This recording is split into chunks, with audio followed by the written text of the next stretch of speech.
Hello students, today I am going to discuss about voltage divider bias method. It is a portion from the Principles of Electronics by V.K. Mehta, which is the reference text, and this section is coming in Unit 2 Transistors of the Electronics Core course in the 5th semester of BSc Physics. So let's discuss about this method. So previously we discussed about two biasing circuits, base resistor method and biasing with collector feedback resistor. So the third method is voltage divider bias method. So what is the importance of this method? This method is the most widely used method. It is the most popular method because it has the best stability. So due to good stability, we can say that this is the most widely used method. So its circuit diagram is shown in the right. So in this circuit diagram you can see that the circuit uses a few transistors to make sure that the voltage is divided and distributed into the transistor at correct levels. So this method is also known as self-bias method.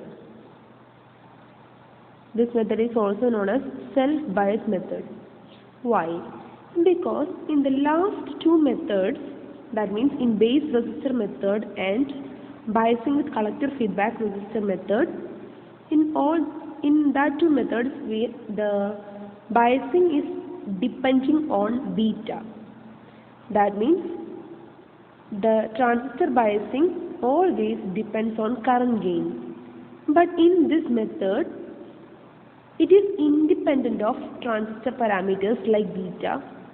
Hence, it has more stability, and also that's why this method is known as self-bias method. So let's go into the circuit analysis. So before that we can see the components of the circuit.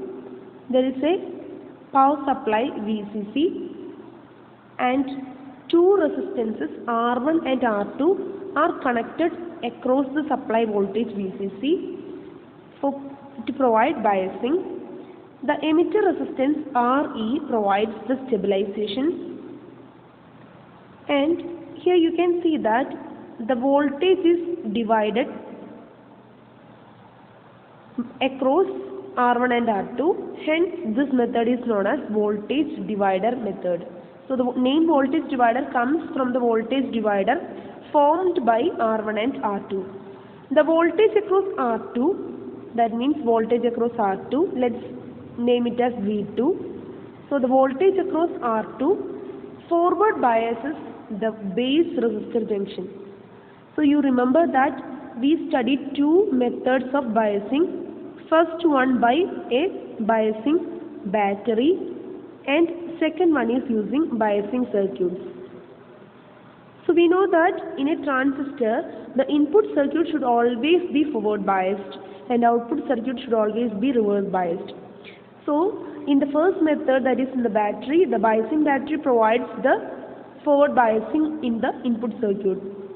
Also in the biasing circuit is properly designed so that the input circuit is always forward biased. So here the voltage across R2, that means V2, is providing the forward biasing for the input circuit of this biasing circuit. So the voltage drop across R2 forward biases the base emitter junction and causes the base current and collector current to flow in zero signal conditions.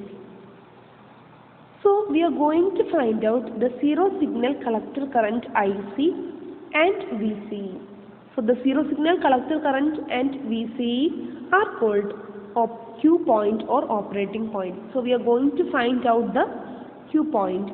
So that let's go to the circuit analysis of this biasing circuit.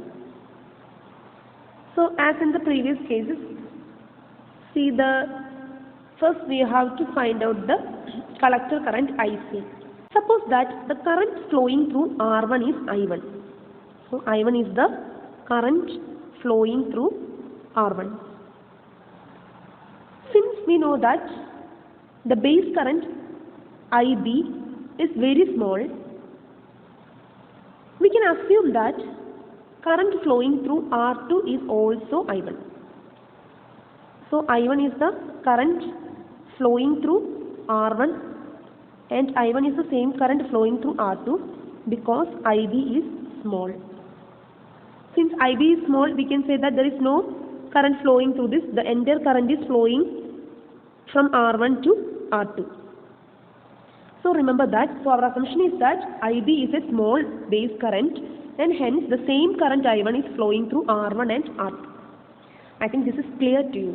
Now we are going to find out our first coordinate of Q point, that is zero signal collector current. So to find IC, first we are going to find out the value of I1. So what is I1? I1 is the current through R1. So since we are assuming that the same current is flowing through R1 and R2, so this is R1, this is R2, this is the current flowing through this. So this is the case. Here we are not considering this case because no current is flowing through the base. So that is our assumption. So in such a case, this is the voltage plus VCC. So what is the current? Current is always voltage divided by resistance. So here what is the voltage? Voltage is VCC. Resistance means the total resistance in the circuit. Here the total resistance, since R1 and R2 are in series, we can say that the total resistance is R1 plus R2. So we can say that the I1 current I1 is equal to VCC divided by R1 plus R2. So next we have to find the voltage across R2, that is V2. So to find V2, so what is the voltage across V2? Voltage across R2, that is V2 is equal to, we can say that it is the current flowing through this resistor into resistance. That means current into resistance. So V2 is equal to, current is I1, resistance is R2. So V2 is equal to I1 R2. So V2 is equal to I1 R2. I1 is, we know that VCC divided by R1 plus R2 into R2.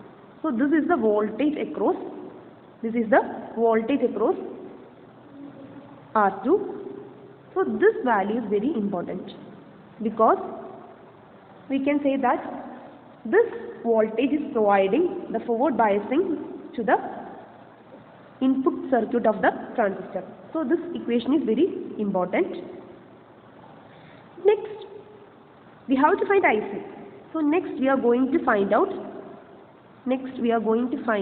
the value of V2. V2 can also be determined using Kirchhoff's voltage law to the base circuit. So let's apply Kirchhoff's voltage law in this loop. So in this loop, Kirchhoff's voltage law, we get this voltage is V2. V2 is equal to, the voltage is VBE plus the drop across RE is IERE. So we can say that the voltage applying Kirchhoff's voltage law in the base circuit, we can say that V2 is equal to VBE plus voltage across resistor, that is IERE. So from that we get IE, value of IE, that is V2 minus VBE is equal to IERE. So IE is equal to V2 minus VBE divided by RE. So we can say that IE is approximately equal to IC. So we can say that IC is equal to V2 minus VBE divided by RE. So this is the case of this is the value of zero signal collector current in the voltage divider bias method. So you have to note that In this equation, so let this equation be 1 and let this equation be 2. In equation 2, IC does not depend upon beta. There is no value of beta. So IC is independent of beta. That means the zero signal collector current is independent of transistor parameter variations or transistor parameters. So since the value of IC is independent of beta, we can say that it is independent of inherent variations in transistor parameters. So it means that it provides better stabilization. So IC is independent of beta. That is one important point. Next, so we think that there is another transistor parameter VBE here, but you have to assume that in practical cases V2 is very greater than VBE. Since V2 is much greater than VBE, we can say that IC is approximately equal to V2 by RE. So we can say that IC is independent of VBE. So we can say that IC in this circuit is almost independent of transistor parameters. So this is one of the main feature of this voltage divider bias method. IC is independent of transistor parameters. Therefore, it provides good stabilization. You know that the need for another important feature of a transistor biasing is that it should provide good stabilization. So this biasing circuit will provide good stabilization. So we can say that in voltage divider bias method, good stabilization is ensured. So that's why this method, voltage divider bias method or potential divider bias method, voltage divider bias method is also known as potential divider bias method, is the universal method for providing transistor stabilization. Universal method for providing transistor stabilization.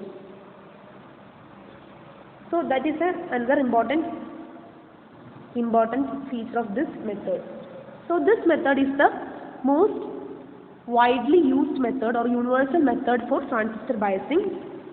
So here we find out the value of IC. Next we have to find out the value of VCE. That means we have to find out the value of collector emitter voltage. So we have to apply KVL to the collector side. That means to the output circuit. So by applying KVL to the output circuit, what will happen? In the output circuit, see, there is a voltage drop across RC and there is a voltage drop across RE.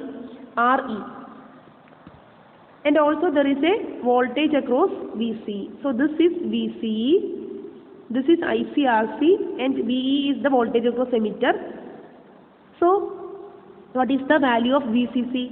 VCC is equal to, in the case of output circuit, applying KVL, we get VCC is equal to ICRC plus VCE plus VE.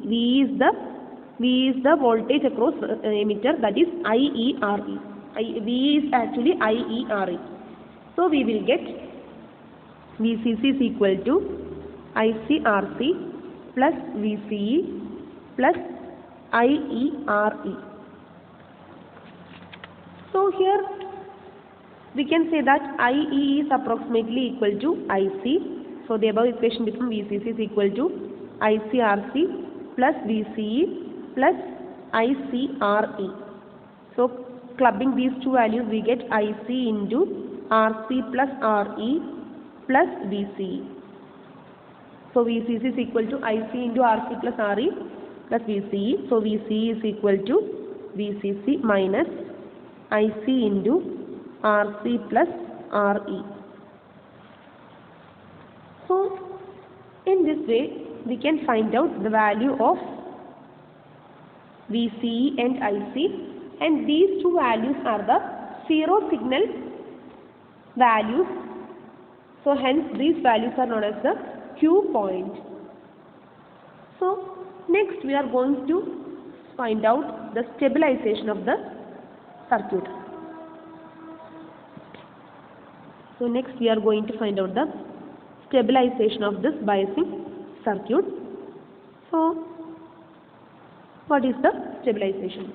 So to discuss about stabilization, let's take the equation V2 is equal to VBE plus IERE. This is the equation we obtained by applying KVL to the base circuit. So here we assume that IE is approximately equal to IC. So we will get V2 is equal to VBE plus ICRE. So this is our equation. So consider the case where temperature is increasing. So when temperature increases, leakage current increases, leakage current will increase, and hence the total collector current IC increases. So according to equation 1, V2 is equal to VBE plus ICRE. So from equation 1, when IC increases, the value of ICRE increases. So what is ICRE? It is the voltage across resistor RE. Voltage across RE increases. But we know that V2 is independent of IC.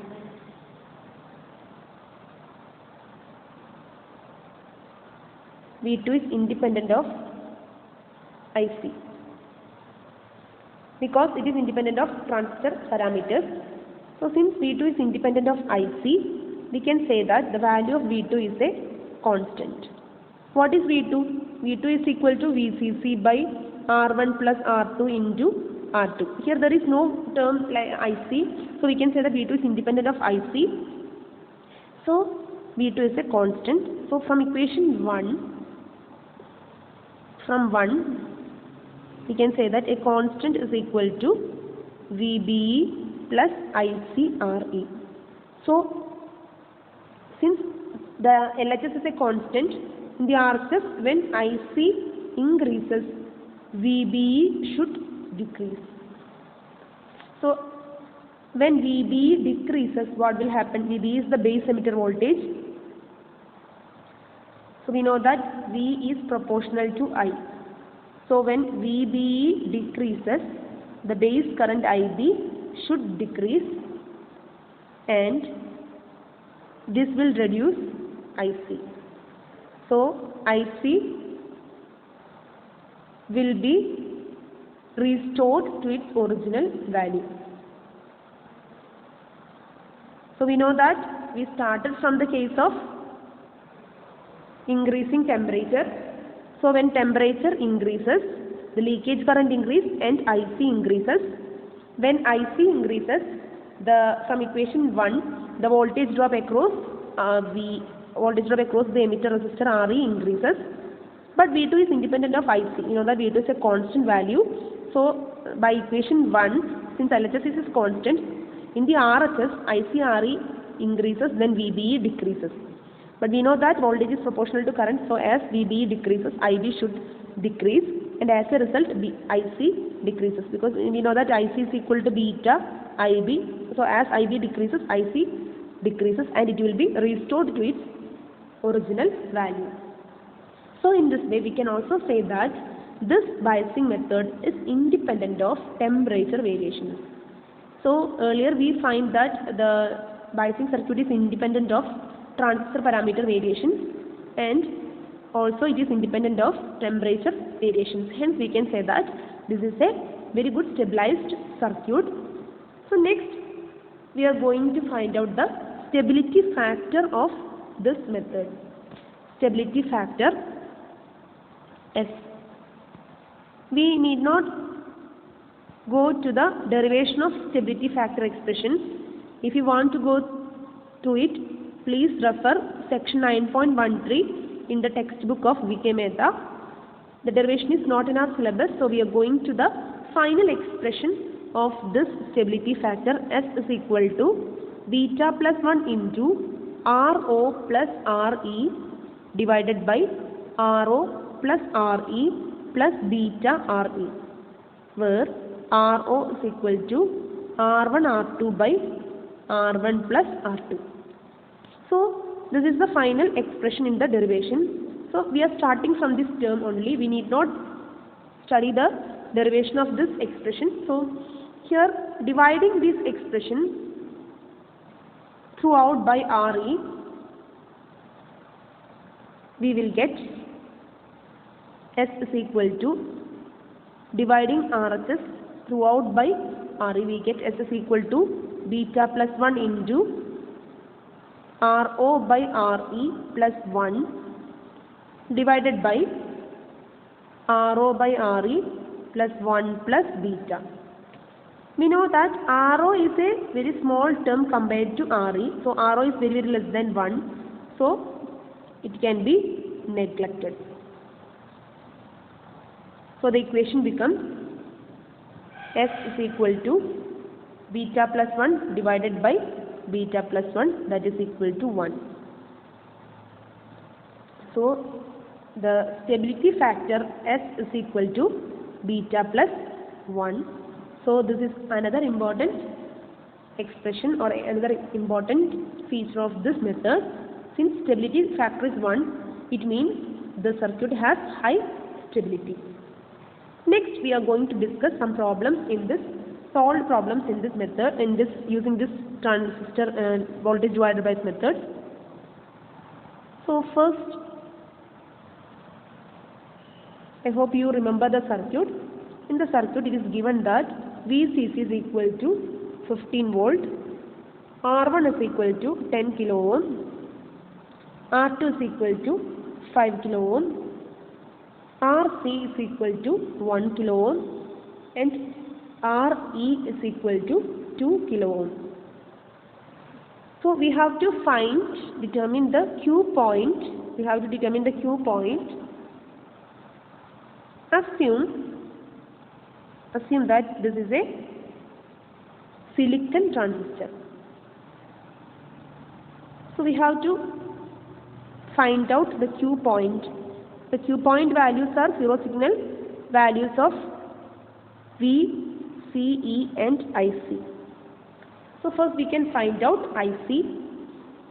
So to find IC, the equation is V2 minus VBE by RE. So we know that for a silicon transistor VBE is equal to 0.7 volt. RE is given, RE is equal to 2 kilo ohm. Now we have to find V2. V2 is equal to VCC by R1 plus R2 into R2. So that is 15 divided by R1 plus R2 is 10 plus 5 into R2 is 1. R2 is 5. So this is 15 by 50 into 15 by 15 into 5. So that is 5 volt. So substituting this here, we get 5 minus 0.7 divided by 2 kilo ohm. So that will be, we will get 2.15 milliampere. So you have to convert kilo ohm to ohm by putting 2 into 10 raised to 3. Now we have to find VCE. VCE is equal to VCC minus IC into RC plus RE. Since here IE is not given, we can assume that IC is approximately equal to IE. But remember that if IE is given, you have to take care of IE. So IE is approximately, we do not need to take the approximation then at that time. So if IE is not given, we can say that IC is approximately equal to IE. So here also we can substitute VCC is equal to 15 minus 2.15 into 10 raised to minus 3 into RC is 1 plus RE is 2 kilo ohm, that is 10 raised to 3. So you will get 8.55 volt. So this is the Q point. So we can say that the Q point is equal to 8.55 volt, 2.15 milliampere. So this is a simple problem. So you can expect the problems like this from this session. So next you have to do a homework problem. So for that the values are given. Calculate, the question is calculate IE using voltage divider bias method. Also find VCE and collector potential VC. Collector potential VC. So given that VCC is equal to 20 volts, this is the case of voltage divider bias.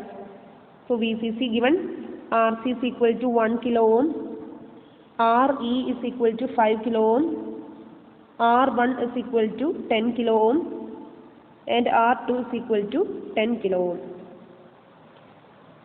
So I will give you a hint. Hint is that what do you mean by a collector potential?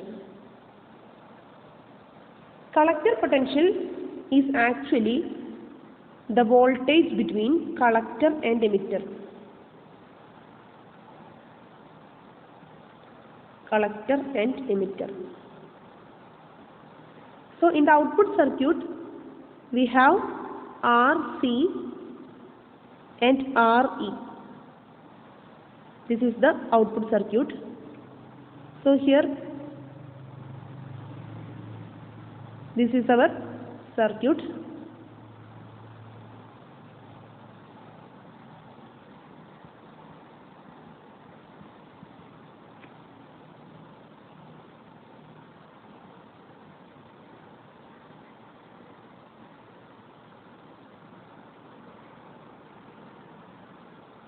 So this is the circuit.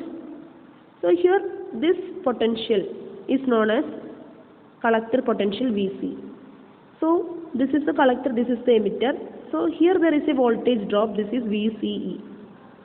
So we can say that actually VC is the sum of VCE plus IERE. So by knowing VC and IE you can find VC. That is the hint. And you can also find the value of IE. You can use any method. So do this homework problem. We can see in next class. Thank you for watching.